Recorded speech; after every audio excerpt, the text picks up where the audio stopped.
gracias, profesora María Eugenia Domínguez. Un placer estar en la Universidad Federal de Santa Catarina. Florianópolis, una gran ciudad, muy bonita ciudad, una isla.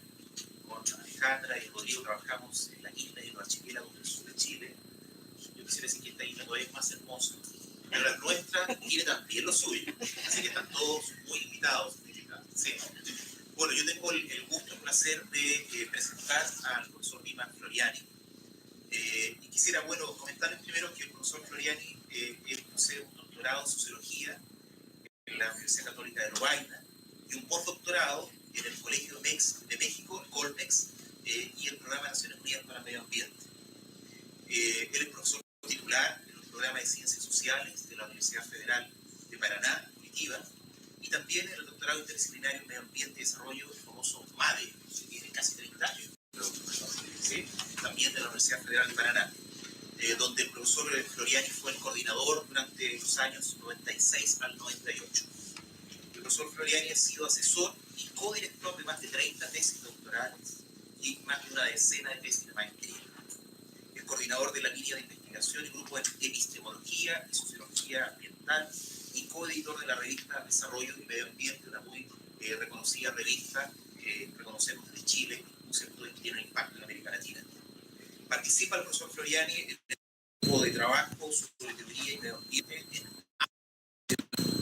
nacional de posgrado en medio ambiente y es profesor invitado en la Universidad de los Lagos en Chile. Es coordinador académico de la Casa Latinoamericana CASLA en Curitiba, ex coordinador del curso de especialización en Relaciones Internacionales y desde ahí se dedica a temas sobre democracia y medio ambiente en América Latina. Es responsable de un programa muy interesante que se transmite a través del canal de la Universidad Federal de Paraná, llamado América Latina Viva, donde tuve el placer en estos momentos de estar, ¿cierto?, conversando con el profesor Dimas. El profesor Dimas es autor de varios capítulos de libros y artículos publicados en revistas nacionales e internacionales, destacando por sobre todo sus libros titulados Conocimiento, Medio Ambiente y Globalización, publicado en Chuchuará y Tenuma en el 2004. Este libro tiene ya varias reediciones y otro libro muy conocido, muy citado, titulado Crítica a la razón ambiental, pensamiento y acción para la sostenibilidad, publicado en el año 2013. Es un coautor premiado a nivel nacional en Brasil en la categoría libro de texto, para el premio Jabuti 2001 en la categoría académica 2012. Es el editor de la colección bilingüe, yo lo voy a decir en español, Sembrando Nuevos Senderos, con 6 títulos publicados por la editorial de la Universidad Federal de Paraná y CASLA. El profesor Floriani mantiene un importante vínculo con varios países de América Latina, en especial con Chile y Uruguay. Justamente tras la dictadura en Brasil, vivió en Santiago de Chile hasta el golpe militar en septiembre de 1973. Influenciado, ¿no es cierto?, por las luchas sociales y medioambientales, llegó hasta Chile. Actualmente mantiene un fuerte vínculo con la Universidad de los Lagos, investigando en conjunto sobre epistemología medioambiental a través del programa de investigación de estudios integrados y medio ambiente, cultura y sociedad. El profesor Floriani es reconocido en América Latina como un experto en epistemología ambiental, cambio climático y construcción de sociedades sostenibles o sustentables. De manera muy somera, la gran área de investigación que ha desarrollado el profesor Floriani combina saberes tradicionales y científicos, promoviendo soluciones innovadoras frente a los desafíos contemporáneos. En lo personal, conozco su trabajo desde hace al menos 20 años, cuando en el seminario sobre ecología política coordinado por Enrique Leff en la Universidad Nacional Autónoma de México, tuvimos la suerte de leer y comentar el libro, aún cuando era borrador y todavía no salía, era una primicia, ¿no? Enrique Leff nos pasaba los PDF antes que salieran publicados. Entonces, pudimos leer en ese seminario de ecología política y comentar el libro, ¿ya? Conocimiento, Medio Ambiente y Globalización. Pero fue el primer texto que yo leí en mi vida en portugués. Bueno, y un libro que resulta de particular interés, dada la buena forma en que Floriani discute la producción social del conocimiento en sociedades complejas, por medio de la confluencia de varias teorías, como las ciencias cognitivas de Humberto Maturana y Francisco Varela, y las nociones de complejidad de Carlos Morán, y la complejidad ambiental del propio Enrique Leff. Todo en vistas a responder, así posible del diálogo interdisciplinario. Bueno, un dato ya de vida más personal, diría, del profesor Floriani, junto a su compañera de toda una vida, Gladys, que nos acompaña acá, y agradecemos mucho que Gladys esté aquí con nosotros, crearon la Fundación CASLE, la Casa Latinoamericana, en un momento en que, como en Brasil todos grandes, pareciera ser que no existía mucho América Latina. Yo creo que mucho del conocimiento respecto a que existe América Latina corresponde justamente al trabajo de CASLE, esta fundación de Dimas y Gladys. Ellos tienen 2 hijos, Nadia y Nicolás, que está por ahí atrás, nos va a acompañar estos días, y CASLE probablemente es su 3er hijo, ¿sí? Yo lo veo así, ¿ya? CASLE, que está con asiento en Curitiba. Bueno, como les comentaba de la relación amorosa de más de 50 años con Gladys, ¿no es cierto? Nacieron estos hijos, Nadia, abogada, ¿no es cierto?, y profesora, y Nicolás. El profesor Floriani, además, es abuelo de Nicole y de Leonardo. Y sabemos que es un abuelo amoroso y preocupado. Y un dato muy importante, el profesor Floriani es fan activo del grupo chileno Los Jaivas. ¿Quién no ha escuchado Los Jaivas? ¿Ya? Pero también es un fan de Bob Dylan. ¿Ya? Y sabemos que Brasil es un hincha del equipo de fútbol, el Atlético Paranaense. ¿Estamos bien con eso?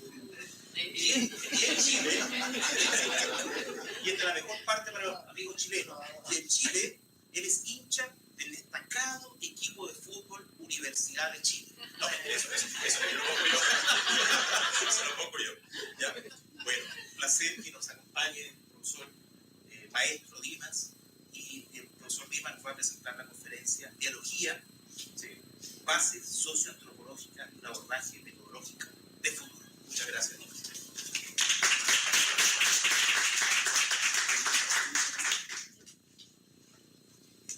Muchas gracias, Francisco, muy generoso. Sus evaluaciones de mi trayectoria, ¿no? Y quisiera entonces desear un buen día, un buen comienzo, ¿no?, para nuestras actividades acá, ¿no? Estoy conociendo gente nueva, ¿no? Y agradezco por la acogida, por la simpatía, ¿no?, de los organizadores y organizadoras. Quería saludar también a mi amigo de adolescencia, Salingiano Santos, ¿no?, con quien hemos compartido momentos de resistencia a la dictadura en los años 60 en Brasil, y hoy día es un destacado miembro del judiciario catarinense. Saludar a Gladys también, su trayectoria y sus actividades en casa, que hemos compartido con Nicolás y otra gente, ¿no?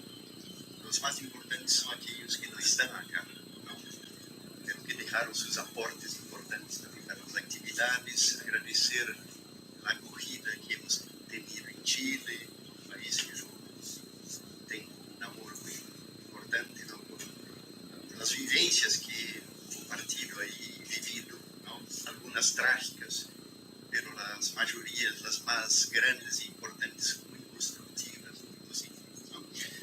Entonces yo he preparado mi charla, ponencia acá, en portugués. Creo que todos entienden ese idioma, que es una mezcla de un español medieval, ¿no? Y entonces, incluso por respeto a todos ustedes, ¿no?, yo sistematicé para que yo dejara un poco algo más de consistencia, ¿no?, para esta ponencia, ¿no? Entonces paso enseguida a mi comunicación, ¿no?, porque es un poquito larga, sí, espero no cansarlos demasiado, ¿no? Para comenzar nuestras actividades. Y entonces ya pasaría a mi lectura, ¿no? Así que creo que tenemos, son 10:15, creo que hasta máximo las 11 creo que termino mi ponencia para que podamos charlar e intercambiar, ¿no? Y me disculpen por el sociologués o el antropologués de mi ponencia, ¿no? pero era mirando un poco al público que está aquí y respecto a este público, hablar en los cánones, ¿no?, de las disciplinas que estamos compartiendo hoy día. Entonces, paso a los agradecimientos, ¿no?, que yo ya hice, así me ahorro un poco el tiempo de mi ponencia, ¿no? Lo que yo digo en la introducción de esta presentação é que em minha fala pretendo trazer alguns pontos que considero importantes para problematizar os fundamentos dialógicos de metodologias de pesquisa, tais como os diversos contextos histórico-culturais e sua relação com estratégias de pesquisa, sua fundamentação epistêmica e os dilemas nossos enquanto pesquisadores. Avaliação de algumas experiências de pesquisa socioantropológicas, em especial no domínio das chamadas ciências ambientais ou de fronteira, ou ainda da antropologia da natureza, no contexto da modernidade periférica, né? Levando em conta que estamos num continente dessa modernidade periférica, do capitalismo periférico, né? Obstáculos de diálogo intercultural também. Usos de figura de linguagem, em especial da alegoria, a partir de uma experiência do cinema, né? Trago isso como uma alegoria para a gente pensar a condição da pesquisa, né? Atividades socioantropológicas, né? Enfim, tudo isso para estabelecer homologias com as comunidades de pesquisadores, suas estratégias e dificuldades frente às escolhas e vínculos com as demandas da sociedade. O que se pode entender por dialogia no âmbito das metodologias que se inscrevem em espaços de fronteira ou no limiar da caverna, conforme metáfora utilizada por um sociólogo francês chamado Didier Fassin, ou Fassin, né? Em francês é Fassin, e a posição de Linda Tuiwai Smith, quando se refere a pesquisadores indígenas da Neozelândia, da Nova Zelândia e da Austrália, que se situam ao mesmo tempo em espaços internos e externos às suas comunidades. Quais são esses dilemas, né, desses pesquisadores que reivindicam para si uma condição de investigadores, né? Por outro lado, com quais categorias de análise nos defrontamos com propósitos dialógicos da e na pesquisa, diálogo de saberes, atores subalternos versus os hegemônicos, conflitos e retóricas dos sujeitos de pesquisa, diferentes hermenêuticas sobre o sentido e os usos de natureza. Por fim, quais epistemologias correspondem melhor aos desafios atuais postos pela crise socioambiental e as escolhas para os sistemas de práticas e as ecologias de saberes que orientam os e as pesquisadoras. Então, eu inicio esta minha fala sobre o tema proposto neste colóquio dialógico, partindo de um recurso semântico associado com a alegoria, que é uma figura de linguagem, utilizando o roteiro de um filme como homologia entre a realidade de comunidade de pesquisadores e múltiplas interpretações possíveis sobre seus modos ou instruções de uso, né? Então, às vezes usam a imagem de modo d'emploi, né? Seria assim, os modos ou as instruções de uso, né? Que usos nós fazemos como pesquisadores, né? Os recursos que estão disponíveis, a fim de trazer para a cena dos acontecimentos da pesquisa seus sistemas de práticas, significados e usos sociais. Joseph Campbell interpreta a alegoria diferenciando-a do mito, segundo o qual o que o mito faz para você é apontar o transcendente além do terreno do fenômeno. Uma figura mítica é como o compasso que usávamos na escola para desenhar círculos e arcos, com uma ponta na esfera do tempo e a outra na eternidade. A imagem de um Deus pode assumir uma forma humana ou animal, mas a sua referência transcende a isso.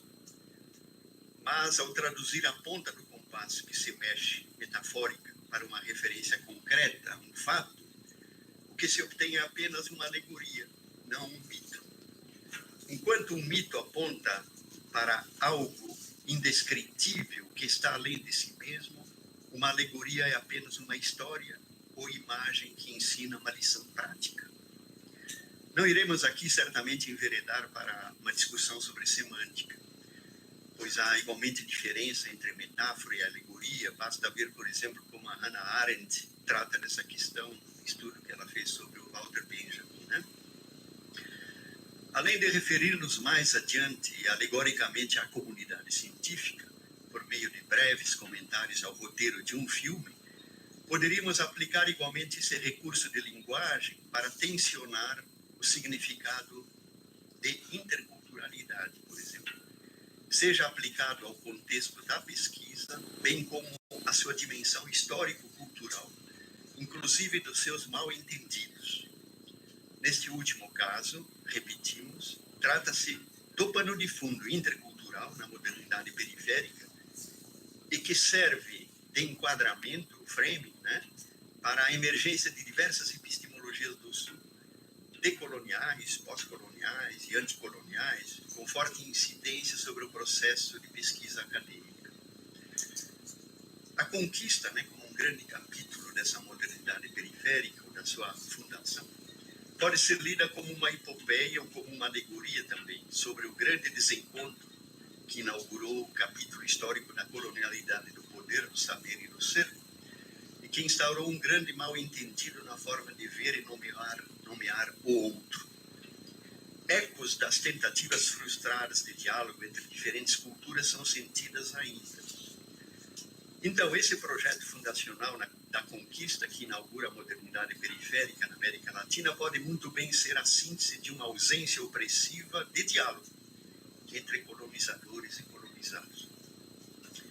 O ato fundacional da conquista não tem o propósito de criar consensos, e sim de submeter ao outro, como subalterno e inferior, ou de uma ação de aniquilação. Cito textualmente uma passagem de El Laberinto de la Soledad de Octavio Paz, que foi escrito no ano em que eu nasci, no original, pela contundência do seu estilo. E ele vai dizer o seguinte, numa passagem: El ninguneo es una operación que consiste en hacer de alguien ninguno. La nada de pronto se individualiza, se hace cuerpo y ojos, se hace ninguno. E de acordo a Leclésio, né, que foi o escritor francês que ganhou o prêmio Nobel, e justamente ele vai trabalhar isso na conquista, seu romance premiado, né, um ensaio, mas um ensaio literário, né? Essa tragédia da conquista é um confronto contido no desequilíbrio, é o furor de um sonho moderno que extermina a um sonho antigo, um desejo de poder que destrói aos mitos. Ouro, as armas modernas e o pensamento racional contra a magia e os deuses. Um lento, difícil e irresistível progresso de uma destruição, cujos ecos vivemos hoje ainda. Contudo, Antônio Machado, que é um poeta espanhol, ao apresentar o livro de Octavio Paz, relembra que a fé racional ou a incurável crença ocidental da razão humana apregoa que esse outro diferente não existe e, no entanto, o outro não se deixa eliminar. Esse é o paradoxo. Subsiste, persiste na essencial heterogeneidade do ser. Profecia retomada sem cessar desde então pela própria resistência dos povos originários, tão bem mencionada por José Bengoa, né, que é um chileno historiador, em seu livro sobre a emergência indígena na América Latina, e muitos outros pensadores indígenas, tais como Ailton Krenak, David Copenaua e o afrodescendente quilombola Antônio Bispo dos Santos. Para não me alongar demasiadamente sobre esses aspectos hermenêuticos, vamos então ao que nos revela o filme O Som do Silêncio. Não sei se vocês tiveram a oportunidade de assistir. cujo título refere-se igualmente ao oxímero como figura de linguagem. Né? O silêncio não teria som, né? Por isso que é um oxímoro. Farei referência rápida a ele, deixando-o para que cada um o interprete livremente, claro. Melhor mesmo é assisti-lo, mas tendo como referência os dois aspectos que indico aqui, qual seja a homologia entre comunidades acadêmicas, comunidades de pesquisadores e as dificuldades de diálogo, de saberes entre essas comunidades e também entre atores e sujeitos históricos. O Som do Silêncio é uma estreia do diretor Darius Marder na direção. O drama acompanha a história de Ruben, interpretado por um ator Riz Ahmed, um baterista que vive de maneira nômade com a namorada e parceira da banda, né, de música. O problema surge quando sua audição começa a se deteriorar rapidamente, precisando afastá-lo da música. Ele quer ignorar o problema e acumular dinheiro suficiente para colocar um implante auricular, mas sua companheira o convence a entrar para uma comunidade de surdos, para se ressocializar como surdo. Nesse local que ajuda necessitados, Rubem não terá contato com o mundo exterior. Só que o músico não quer aceitar tal vida, mesmo que aos poucos construa um novo tipo de existência no grupo. A partir disso, o diretor Marder nos apresenta uma visão, né, tão intimista e sincera sobre a comunidade surda, com personagens como Joy, um sábio, porém rígido líder do abrigo que hospeda o protagonista. O mestre do coletivo de surdos chama a Rubem para uma conversa em nome das normas e da ética que move esse coletivo, ordena que deixe a comunidade, uma vez que sua atitude representava uma violação dos laços de coesão social interna, pois buscava uma saída tipo freerider, né? Quer dizer, a pessoa que busca uma saída individual, né? Freerider. Ou, né, de costas às estratégias comunicacionais do grupo, tendo uma saída por sua conta, e não negociada com o coletivo de surdos.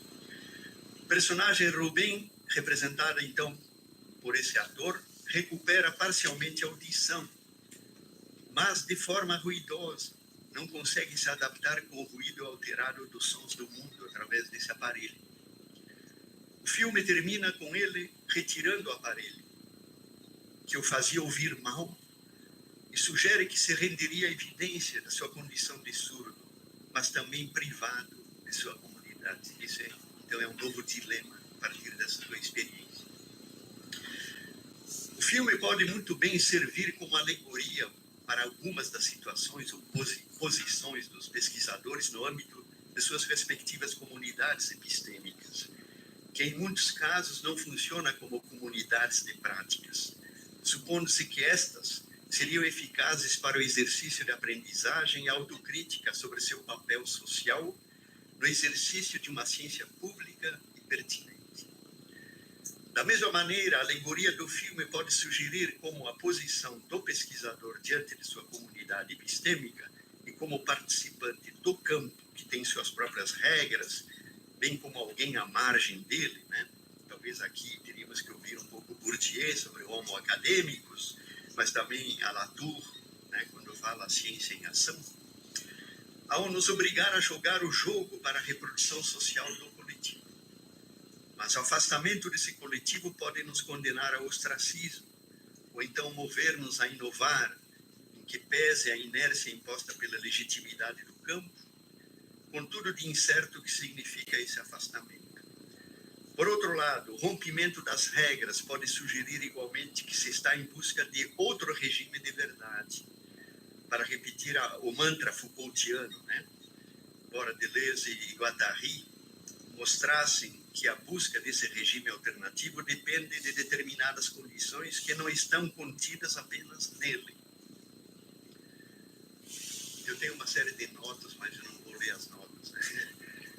O isolamento do personagem no interior da comunidade de surdos pode sugerir igualmente que o pesquisador ou a pesquisadora vive uma condição de confinamento. Essa oposição simultânea entre pertencer e não pertencer ao micro ou seja, a comunidade acadêmica, e ao macro, nessa dimensão societal. Exercitar um léxico e registrar uma linguagem criada pelos códigos da ciência, de seus métodos, pode conduzir a impedimentos comunicacionais com o extra-institucional, o extramuros, o que nos obrigaria a pensar em práticas dialógicas para romper o silêncio que, no limite, se torna insuportável, justamente pela não comunicação com os demais entes, sencientes ou não. Cabe, então, uma referência histórica das ciências, tanto pela transversalidade filosófica, digamos, epistêmica, como pelo recorte socioantropológico, digamos, cultural, né? Que nós vamos tentar fazer em breve aqui, rapidamente. Então, apenas como referência geral, passaria em seguida a considerar a questão do chamado diálogo de saberes, tema de relevância em estratégias de pesquisa de caráter dialógico. Diálogo de saberes aplicado aqui a contextos de pesquisa que, além dos próprios pesquisadores, tem implicações com os temas e os chamados sujeitos de pesquisa. Entidade não transparente, né? O sujeito de pesquisa não é tão transparente quanto a gente imagina, né? Quando considerados meramente como objetos de pesquisa, segundo os cânones do positivismo, né? Estou até com pena do positivismo, que a gente tem malhado muito, né? Assim, pontuamos os seguintes aspectos quando nos referimos ao recurso dialógico. 1. A dialogia se inscreve, então, nessa possibilidade ou impossibilidade de comunicar-nos com o outro. Esse grande outro da diferença, entendido por alguns como significante, né? Os métodos estruturalistas, né, chamam o outro de significante, né, que é um pouco um nome neutro, né? Podendo ser o humano, mas também o não humano, neste caso, se quiser, a natureza, né? E a pergunta é como opera aqui o discurso das ciências, das suas instituições e dos seus usos sociais. 2. A história da dialogia é igualmente uma história do não diálogo, inscrito no registro fundacional da modernidade, entre o colonizador e o subalterno, que em boa medida carrega em si a opressão do colonizador, né? Esse é outro paradoxo, né? Colonizado querendo igualar-se, espelhar-se no colonizador, né? É por isso que a gente, às vezes, não imagina, não aceita, né, que o subalterno queira se espelhar no hegemônico, né?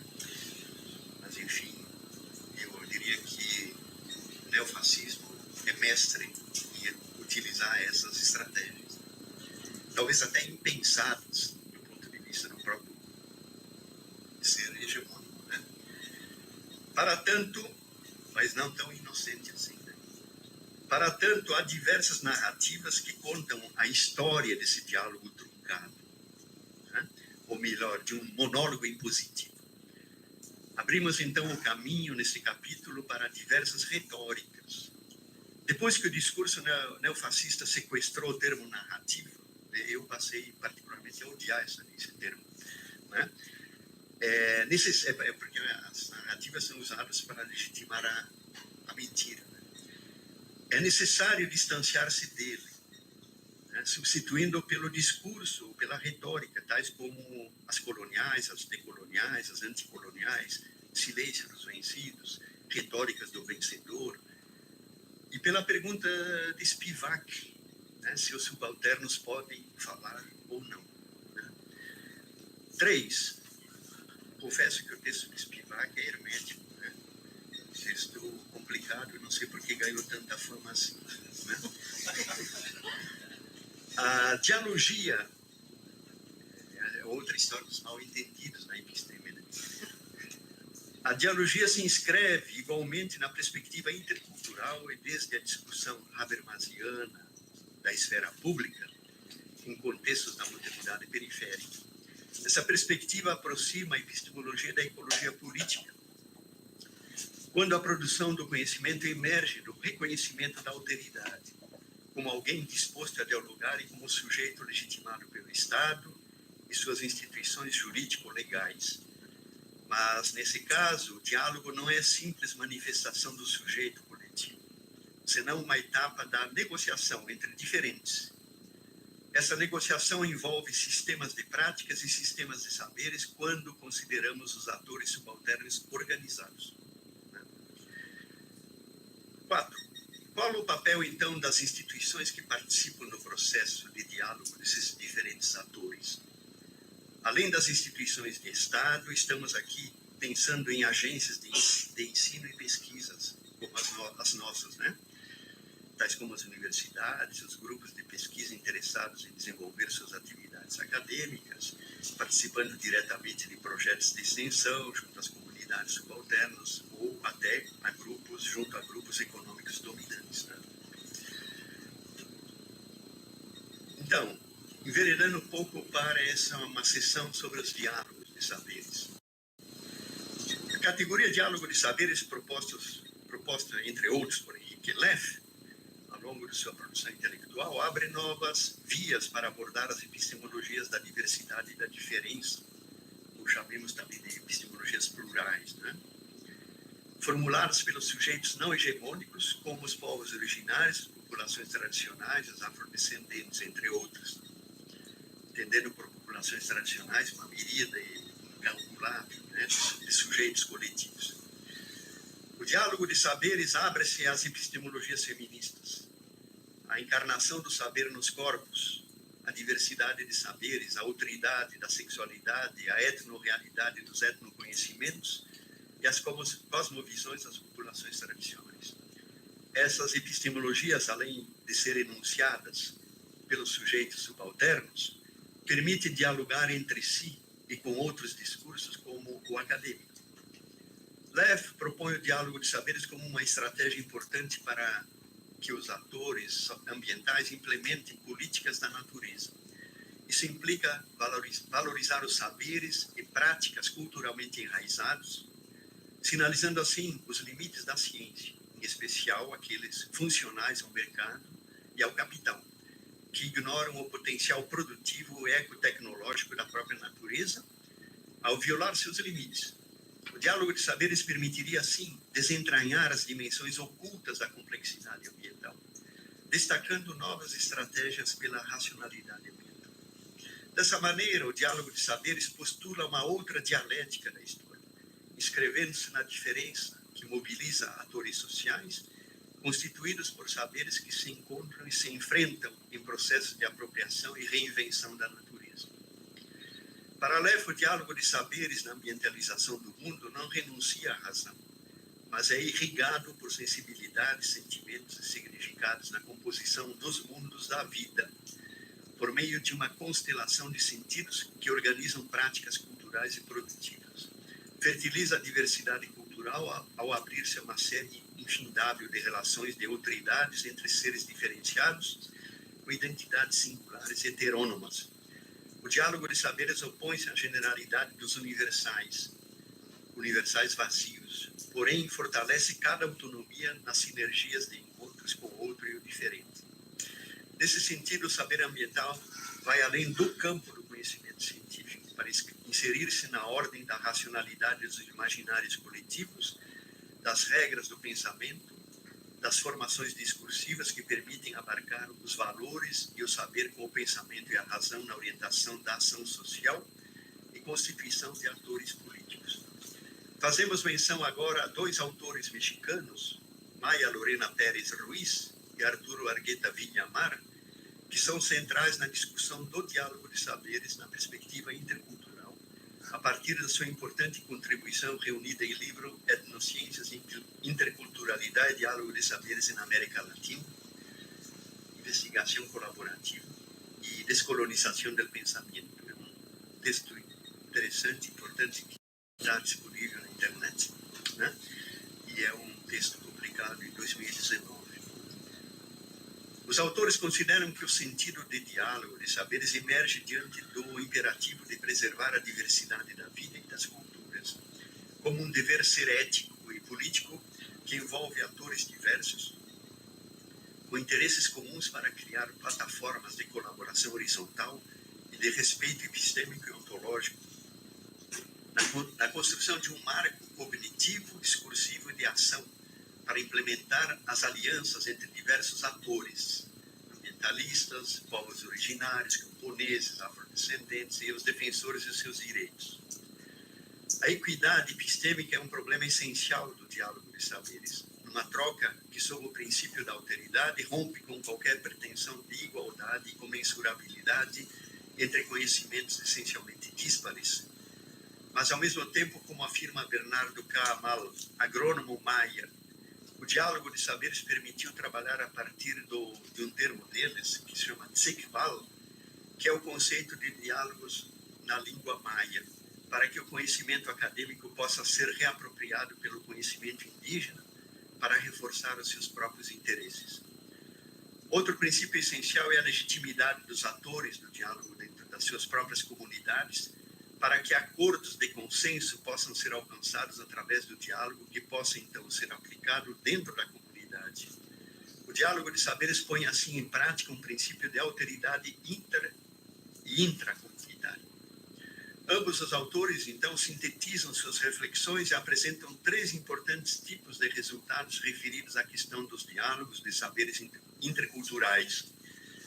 A primeira dessas reflexões, resultados dessas tendências, então, observada é a etnocêntrica e a colonizadora, na qual prevalece a intenção de conhecer para incorporar e integrar os saberes e a riqueza cultural dos povos em benefício dos sistemas científicos de conhecimento.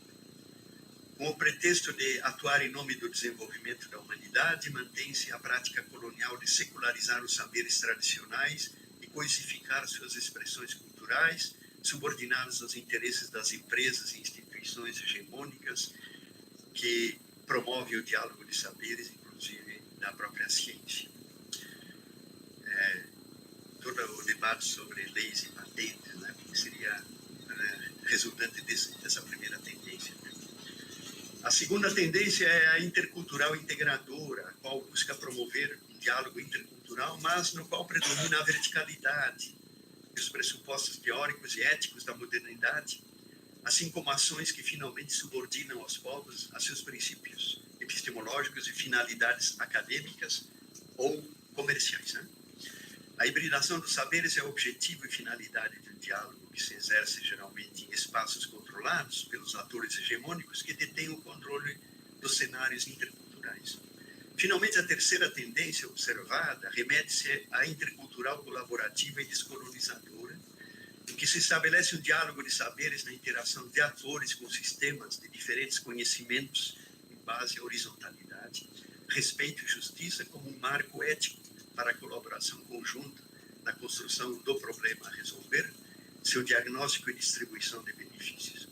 Isso implica considerar os saberes e procedimentos, dentre os quais se destacam os critérios para a tomada conjunta de decisões, os processos de acompanhamento e avaliação dos resultados, fazendo valer os princípios de autonomia e livre determinação. Quando aplicado ao domínio da pesquisa concreta, esse debate deve transformar-se em ferramenta metodológica, associando a modelos típico-ideais, a fim de evitar seu aprisionamento à essencialização, identificando as heterogeneidades e aproximando assim aos domínios do conflito entre disputas por apropriação material e simbólica da realidade. Veremos rapidamente alguns procedimentos que indicam essa direção na pesquisa. Nós mesmos, né, acho que o professor Francisco é bastante exemplar nesse sentido, navegamos entre essas 3 tendências, sem às vezes ter muita consciência de, né, em que territórios nós navegamos, né? Ou nos maritórios, como o professor Francisco fala, e não é tão consciente assim, né? Porque nós estamos impregnados por uma racionalidade que é bem diferente dessa que buscamos dialogar, né? Então, eu chamaria isso algumas das nossas experiências, né? Sempre é limitada, não é conhecedora nem sempre de si mesma, né? Das nossas próprias auto-experiências, né? Mas é em torno dela que giramos.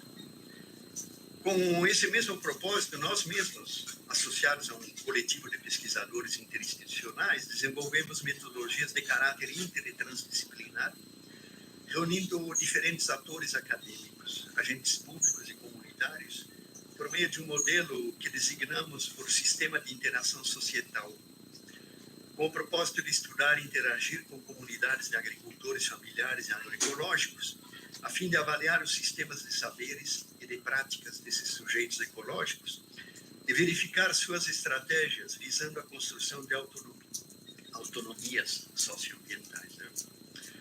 O modelo, então, que chamamos de uma certa obedimento, né, sem grandes pretensões de grandes metodologias, né, foram experiências de construção das próprias experiências, né? O modelo dos sistemas dominantes e de borda, designado por sistema de interação societal, embora esquemático, busca expressar algumas das dinâmicas de reprodução social do capitalismo e sua relação com atores sociais subalternos, compreendendo suas práticas e saberes. Essas dinâmicas procuram indicar o caráter desigual da reprodução do sistema hegemônico, suas assimetrias promotoras de marginalizações sociais e mecanismos deletérios de apropriação da natureza. O modelo que apresentamos não é uma receita universal, isto é, não serve para qualquer situação de pesquisa, mas para contextos socioambientais em que atores subalternos se defrontam com os hegemônicos, por isso designados como atores de borda do sistema.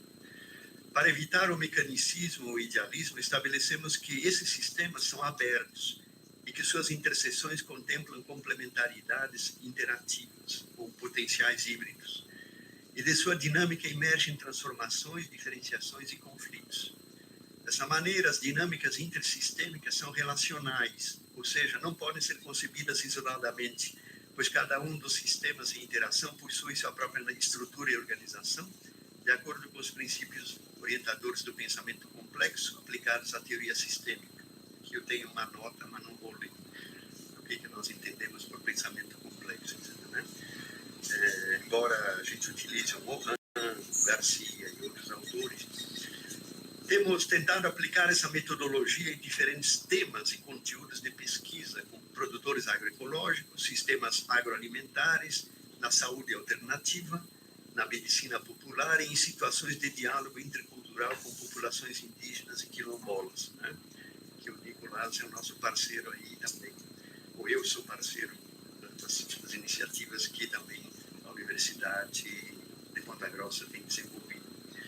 Está por demais dizer ainda que as pesquisas exigem um intenso intercâmbio entre os participantes com trocas comunitárias diretas, seminários interativos, módulos teóricos, de preferência interinstitucionais e intracomunitários.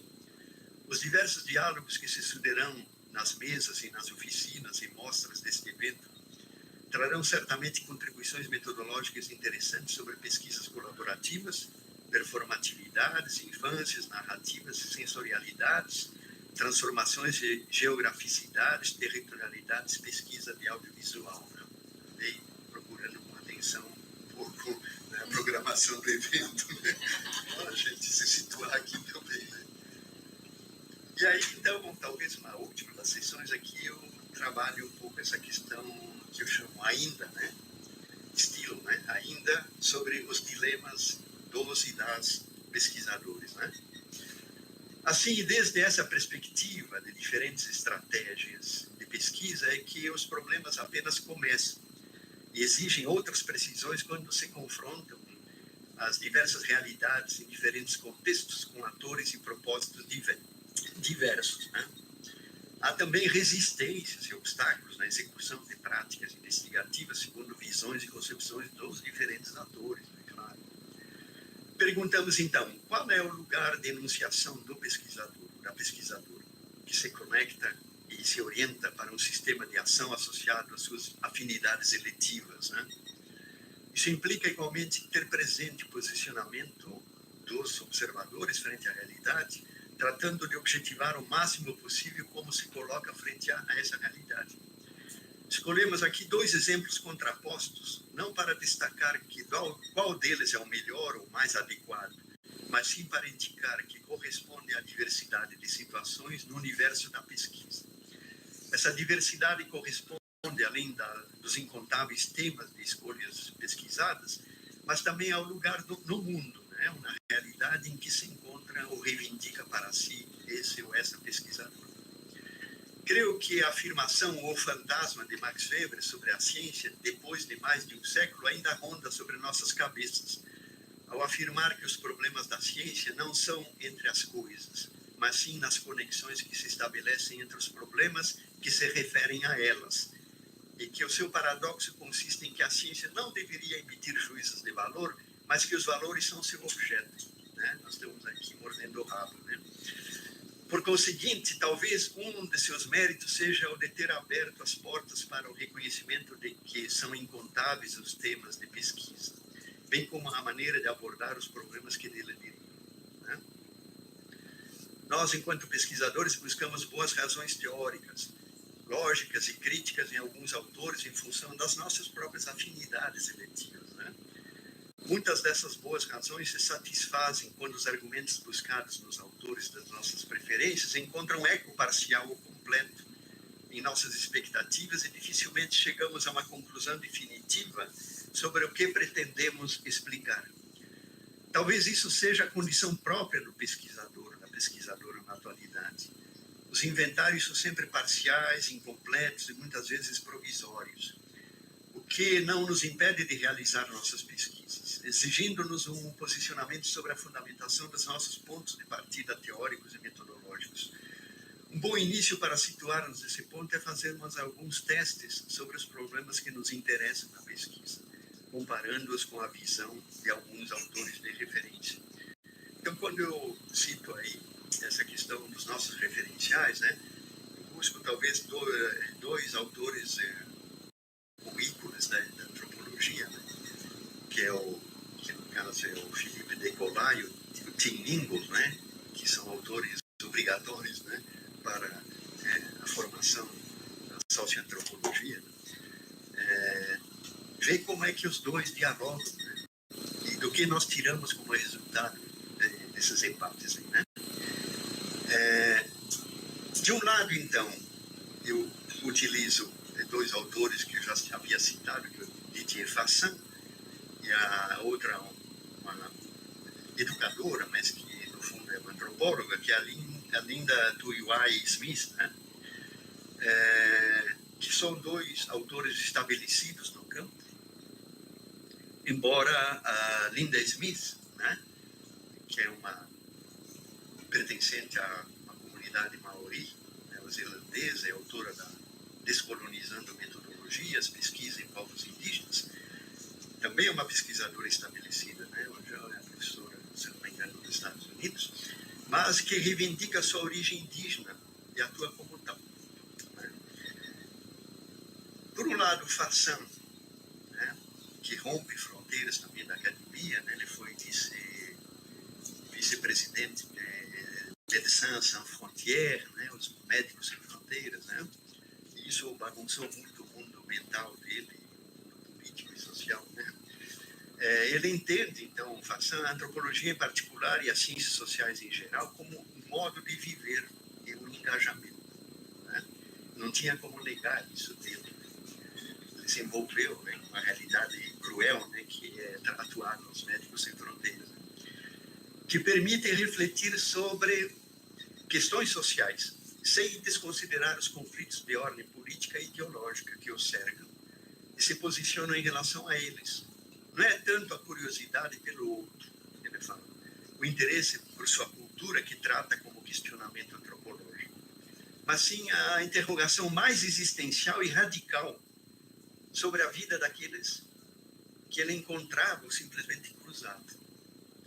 Quer dizer, como eles viviam, não com o distanciamento do antropólogo que recolhe um corpus de representações e de práticas, mas com o engajamento que tenta compreender o mais perto de uma experiências, ou das suas experiências cotidianas, os sujeitos por quem se interessa.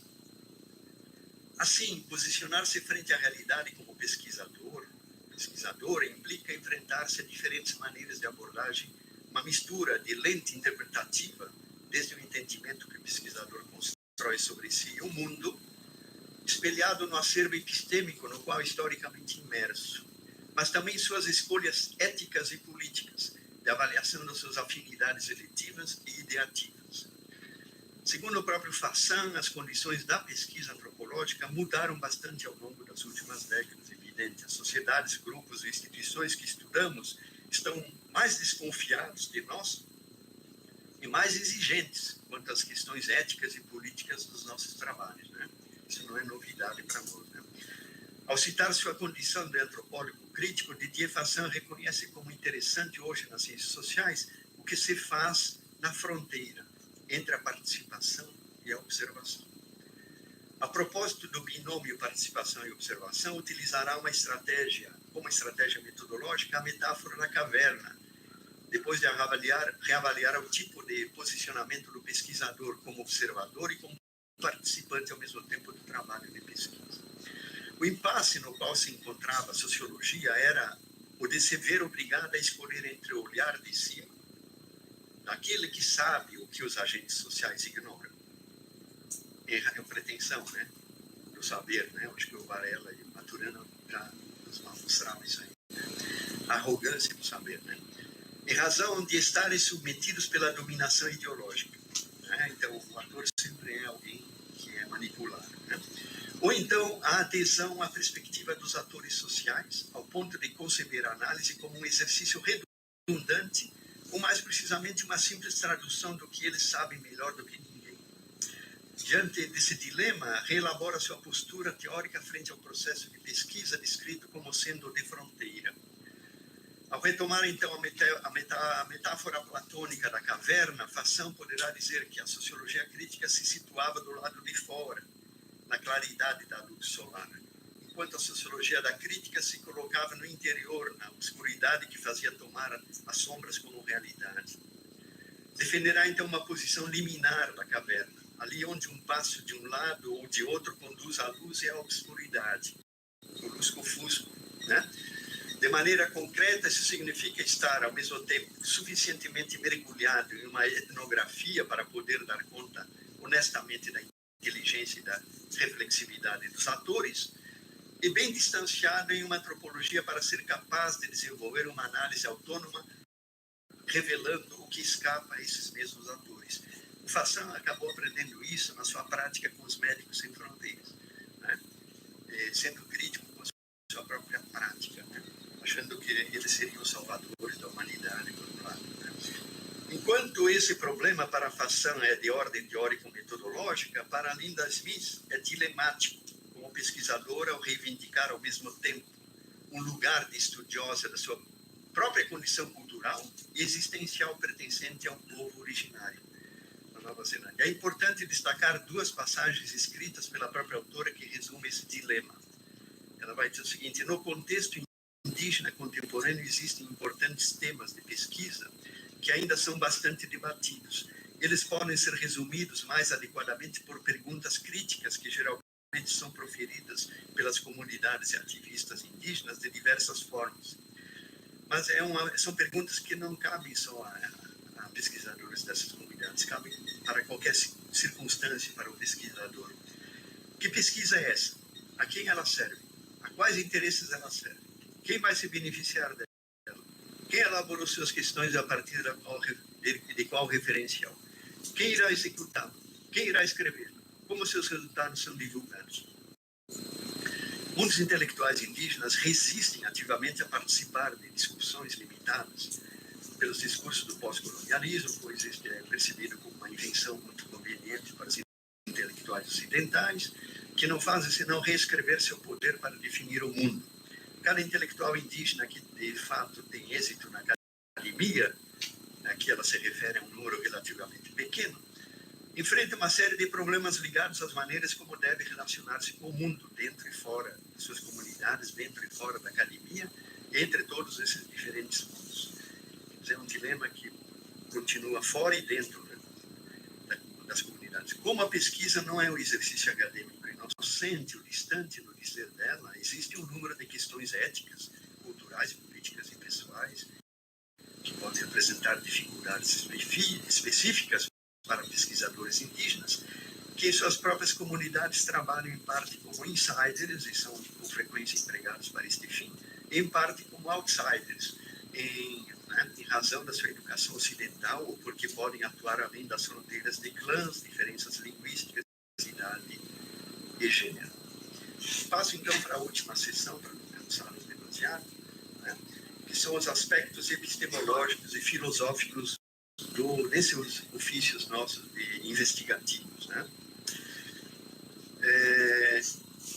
E essas questões, elas estão na origem das indagações, das práticas que fundamentam os processos de pesquisa e que nem sempre se destacam de maneira visível para nós que exercemos o ofício de pesquisador. Refiro-me, então, aos aspectos epistemológicos e filosóficos que inspiram e orientam esse ofício e que se articulam à história do conhecimento e que, de alguma maneira, têm a ver com o elenco de questões debatidas na filosofia da ciência e nas diferentes vertentes da antropologia e da sociologia da ciência. Longe de pretender que o quadro epistêmico que trazemos aqui seja o único ou melhor para dissipar uma visão de futuro, nos marcamos nos marcos, né, da discussão desse colóquio, o mesmo traduz consciente e inconscientemente um determinado campo de visão, debate e trajetórias concretas oriundas de trocas e compartilhamentos de práticas e de aprendizado, vivências, expectativas e desafios civilizacionais, marcados pelos atuais conflitos, questionamentos em torno a temas associados ao socioambientalismo, as crises das mudanças climáticas, disputas de uso e apropriação da natureza entre atores hegemônicos e subalternos. Abordagens sobre esses temas exigem enfoques metodológicos de caráter multi, inter e transdisciplinares e uma grade analítica associada a um pensamento da complexidade e às epistemologias híbridas, com a ressalva de que não há uma receita única e universal para seus usos e aplicações. Necessário se faz, aliás, exercer um olhar crítico às novidades que cercam esse debate. O que se apresenta a seguir é uma exposição rápida que pretende subtrair dessas epistemologias possíveis leituras doutrinárias, né? Subtrair delas leituras doutrinárias, né? O estar atento, se não subtrair, o estar atento. São tópicos indicativos para um debate sobre ciência, natureza e métodos de abordagem sobre questões que envolvem a relação sociedade e natureza. Um filósofo holandês chamado Nolan Gertz, ele faz referência ao pensador coreano Byung-Chul Han ao afirmar que já não vivemos entre o céu e a terra, mas entre o Google Cloud e o Google Earth. Já não é um mundo tangível, né? Mas o que gera a ilusão de que somos seres incondicionados, é uma ilusão, né? Achar que a gente somos seres incondicionados porque somos mediados pela tecnologia e separados da natureza. Contudo, esse mundo tecnológico não nos traz nenhuma orientação, né? Não há GPS que nos diga sobre como viver uma vida boa e com sentido. Esse mundo intangível aparece invertido e o efeito ilusório de representar ou traduzir a realidade através da sua aparência produz uma consequência devastadora, né? Sem dúvida. O aumento da degradação entrópica do planeta não é uma ilusão óptica, embora aparente, né? Ela é aparente, mas não é ilusória, que se expressa como o conflito da vida exteriorizada pelos megaprojetos na infraestrutura, na produção de alimentos transgênicos, na fragmentação hidráulica das camadas geológicas para degradar os hidrocarbonetos, sedimentos fósseis da vida nas camadas geológicas do planeta, liberando-os na atmosfera com gases de efeito estufa e ocasionando a crise climática como expressão da insaciável vontade de poder do capital. Na construção de novas epistemes para pensar a relação natureza-sociedade, na perspectiva socioambiental, abrem-se vasos comunicantes entre as diferentes ciências da natureza, da vida e da sociedade, por meio de novos exercícios investigativos interdisciplinares que, por sua vez, geram estratégias transdisciplinares com os sujeitos ecológicos envolvidos com o saber cuidar e o bem viver. Perfilam-se, assim, uma pluralidade de disciplinas interessadas agora em novas indagações abertas a um novo diálogo, que desde esse novo lugar mudam suas perguntas diante da crise socioambiental. Diante da emergência de novas concepções sobre o valor das etnociências e dos etnosaberes, abre-se outro capítulo para a epistemologia das ciências sociais. Aqui eu abro um parênteses importante, né? A partir de uma obra de um autor que sempre foi muito provocador, e ele escreveu já no final da sua vida um livro interessante, chama Filosofia Natural, que é o Paul Feyerabend, né? Vocês se lembram que em 1975 ele escreveu um livro contra o método, né? E ele vai aqui dialogar, inclusive, com o Lévi-Strauss, né?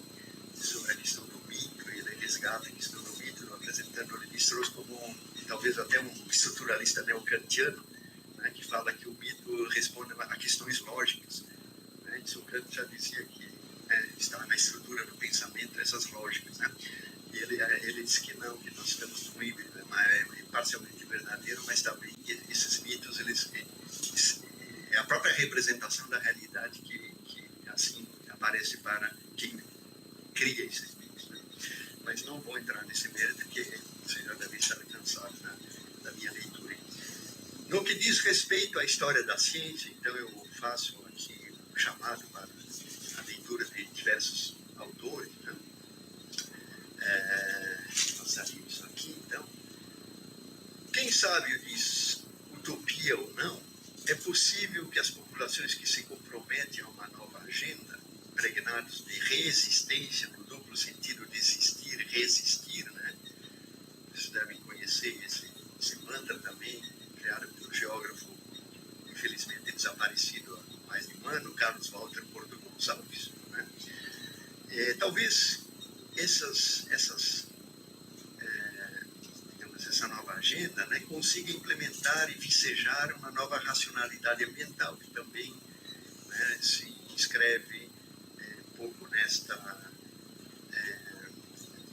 nesse desejo, né, de transcender esse mundo que nós conhecemos, ora, né, como aparência, ora como, digamos assim, resultante de um processo destrutivo, né? E talvez a gente insistindo ainda no caminho da constituição dessas novas epistemes, né? Aqui gostaria de fazer uma referência, né, de uma passagem antiga, que em 2015 nós, juntamente com o Nelson Vergara, em momento de diálogos antes da sua partida, né?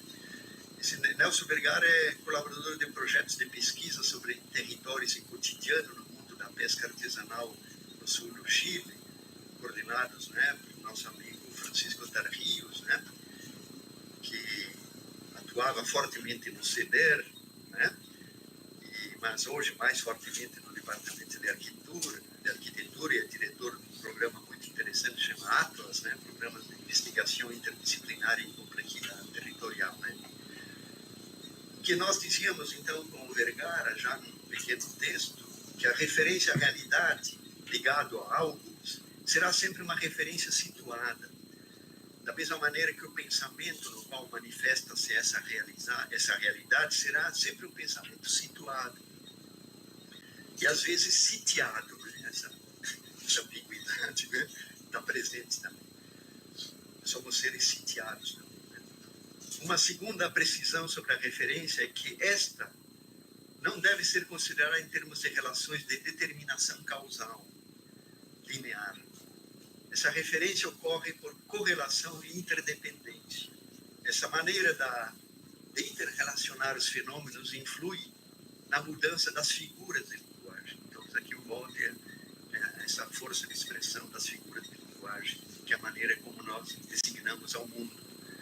Como, por exemplo, a necessidade de abandonar a metáfora mecânica, né, da causalidade linear pela metáfora complexa de rede.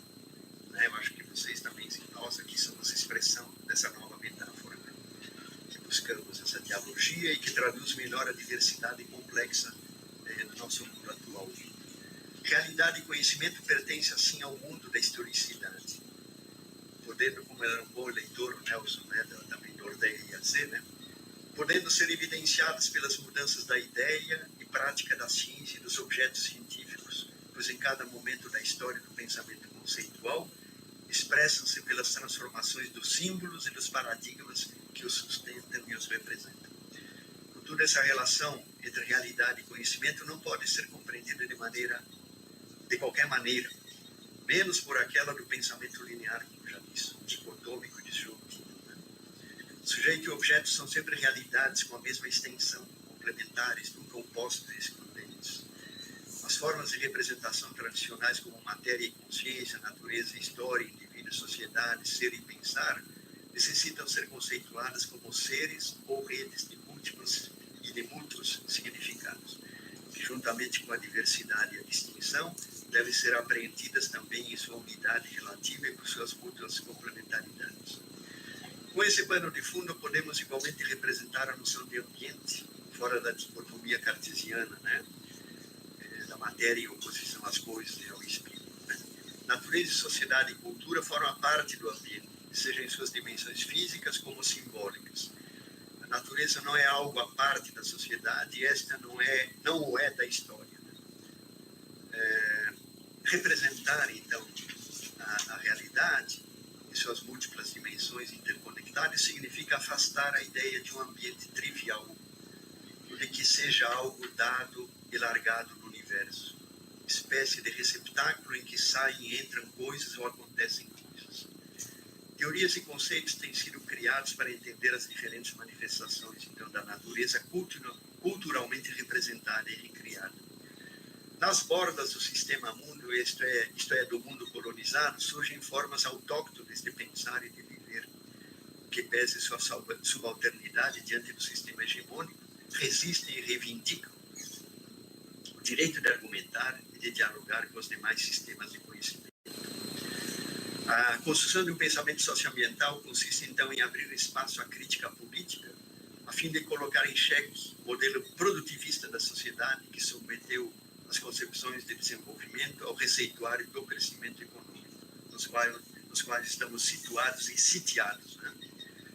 Se estamos operando com as interconexões na perspectiva de uma epistemologia multidimensional, híbrida, da diversidade cultural, periférica, etc., temos que identificar o contramovimento epistêmico que se insurge desde o Sul, de toda a experiência dos últimos 30 anos, tanto na África, Ásia, Oceania e fundamentalmente na América Latina, que tem contribuído sobremaneira com a reconstituição das etnociências, os saberes culturais das populações tradicionais indígenas e com o debate sobre diálogo de saberes e interculturalismo. Desculpe pelo tempo.